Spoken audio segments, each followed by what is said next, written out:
Iran's new Qaher F-313 stealth fighter might be the ultimate. Iran's indigenous developed Qaher F-313 fifth-generation stealth fighter is allegedly about to enter serial production, according to a top Iranian military official. However, the reality is that the Qaher F-313, which was widely derided as a hoax when it was first rolled out in 2013, is likely nothing more than an ill-conceived propaganda ploy.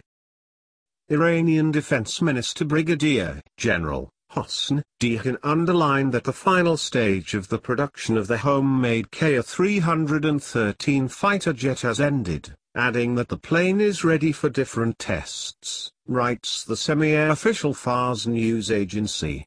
Qaher is a logistic aircraft for short distances and is a light fighter jet used for military and training operations. Some military analysts have stated that Qaher is a fifth-generation aircraft. It's not clear which analysts have stated that the Qaher is fifth-generation fighter, but the overwhelming majority of Western analysts treated the F-313 as a joke when it was unveiled. Indeed, as I stated at the time, perhaps this is just me as a product of the 1980s, but this aircraft looks a lot like an old G.I. Joe toy. I stand by that statement, as even a cursory examination of the many photos and video imagery of the aircraft with a purportedly very small radar cross-section, it was immediately apparent that this was not a serious development. At the very best, it was a subscale test bed, but that's being generous. The aircraft, such as it was clearly a papier-mâché mock-up. Perhaps the most immediate giveaway was the minuscule size of the aircraft. There didn't appear to be room for avionics and fuel, let alone weapons. Moreover, it's doubtful that there was an engine installed given the lack of a nozzle and the two tiny air inlets.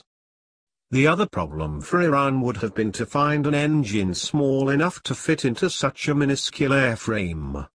Tehran's options seem limited to something like the General Electric J85, which Iran has previously reverse-engineered, but without a nozzle the heat would have likely set this mock-up ablaze. Even with a nozzle, the airworthiness of the F-313 would be dubious at best. It would likely have some serious stability issues. Additionally, the cockpit appeared to be too small in relation to the pilot, and the visibility through the material could only be described as horrendous.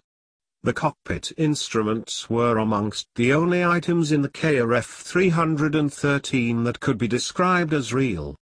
The Iranians were using instrumentation developed for the home-build aircraft market with hardware sourced from Dynon and Garmin. Furthermore, there were no access panels or weapons bays that were visible.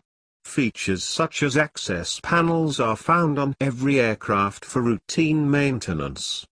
In the case of a stealth aircraft, internal weapons bays are necessary in order to maintain the jet's low observable signature while carrying armaments.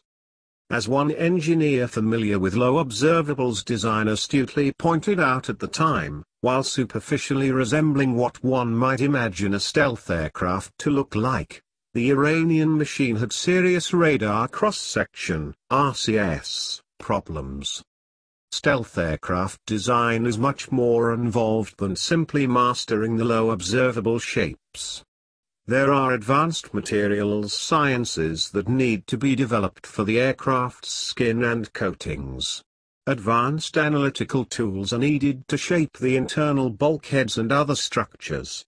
Moreover, one has to master the man-machine interfaces so that a pilot can manage the aircraft's RCS spikes in flight.